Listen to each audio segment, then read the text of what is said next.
bonne santé que le voyage au bout de la nuit, quand on le lit bien. L'écrivain qui a trouvé des formules comme mourir ou mentir, c'est un écrivain exceptionnel. Car en effet, on meurt ou on ment, parce que la vie elle-même est un mensonge. C'est étonnant. Vous comprenez, c'est un écrivain considérable. Donc, disons que c'est un écrivain qui, pour moi, depuis le voyage, est un compagnon de route dont le pessimisme profond, fondamental, me convient fort bien, puisque c'est le mien, sans que je fasse d'efforts. Comment se fait-il que, puisque vous le fréquentiez pendant la guerre, vous n'avez pas pu le faire collaborer à votre journal? Parce que Céline était un homme qui ne collaborait à aucun journal. Il s'y refusait. S'y refusait. Même pas par amitié pour... Non, il a envoyé des lettres. Oui. Alors ça, des lettres, j'en ai publié dans Révolution nationale. Mais ces lettres, d'ailleurs, c'était souvent pour vous engueuler. Vous l'aviez proposé d'écrire des articles? Le connaître, comme je le connaissais, ça aurait été lui proposer ça une incongruité. Je sais pas, il aurait hurlé. Non, Céline n'était pas un homme de journalisme, d'articles. Quand vous étiez en prison, il vous a écrit? Il était au Danemark. Oui. Il était lui-même, non, ça alors. Oui, mais enfin, il a quand même beaucoup écrit du Danemark. Ah oui, c'est possible, mais il m'a même écrit après, à son retour. Mais non. Pas du Danemark. Non. Donc c'est après votre libération, quand lui est à Meudon, à ce moment-là, qu'on se retrouve. Il revient en France et lui, Voilà. vous revenez, et vous revenez à Paris en quelque sorte. Voilà. C'est là que vous vous retrouvez. On se retrouve. Ouais. Et là, c'est un regain d'amitié qui va durer jusqu'à la fin. Oui, absolument. Mais est-ce que vous l'avez lu avec des yeux neufs après 50? Il n'y a pas de Dieu neuf quand on a lu Céline et qu'on est habitué à la lecture de Céline. Il n'y a pas Dieu neuf. L'œil est neuf dès le départ, et auquel cas il restera neuf, le même, il ne changera pas.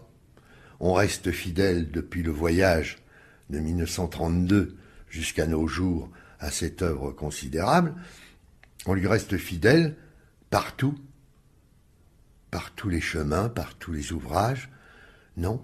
Pas question pour vous d'exclusion de telle ou telle partie de son œuvre. Absolument pas. C'est un tout cohérent. Moi, je vois très bien ce que vous voulez dire. Bien sûr, les pamphlets. Non, les pamphlets font partie de son œuvre, enfin. Bien sûr, ils font partie de son œuvre. Voyons. Mais vous ne faites aucune distinction dans son œuvre entre la partie romanesque et la partie pamphlétaire. Non, parce que il y a des gens qui font la petite bouche, voyez-vous, avec la partie, disons, de Céline émigrée. Enfin, émigrée, là-bas, séminarienne, qui donne le nord d'un château à l'autre et tout ça. Mais c'est des livres fantastiques. C'est une chronique d'apocalypse. Il n'y en a pas d'équivalent. Bon, alors, non, je ne vois pas pourquoi je mettrais de côté en disant le Céline pamphlétaire, c'est du Céline mineur, l'autre Céline, c'est le Céline majeur. Non, Céline, c'est une cathédrale qu'on prend en entier, et je crois que je ne suis pas seul de cet avis. Je crois que vous poseriez la question à Philippe Solers, il répondrait comme moi.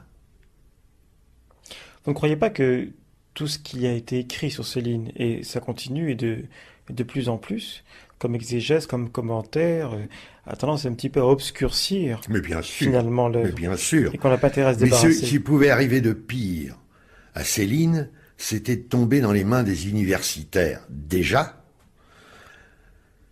et ensuite de devenir cette espèce d'aliment constant de ce qu'on appelle la critique. Alors en effet, on a l'impression d'ailleurs que il y a chez ceux qui s'intéressent à Céline au point de publier des bouquins sur lui, on a l'impression qu'ils essaient de ramasser des miettes de sa taille, enfin de sa substance, de sa richesse, pour se servir eux-mêmes. Ils se grandissent. Ils ont l'impression de se grandir s'ils s'attaquent à Céline. S'attaquer d'ailleurs, dans le bon sens du mot, il ne s'agit pas seulement de ceux qui écrivent des pamphlets contre lui. Mais s'en prendre à Céline, parler de Céline, c'est d'être un peu Céline. À ça, surtout pas. Il faut le laisser là où il est, puis se dire que c'est au XXe siècle, à part Proust, dans les phénomènes littéraires, il n'y en a pas beaucoup, hein. Pour vous, c'est le plus grand. Oui, après Proust, parce que Proust, c'est prodigieux. Cette reconstitution du temps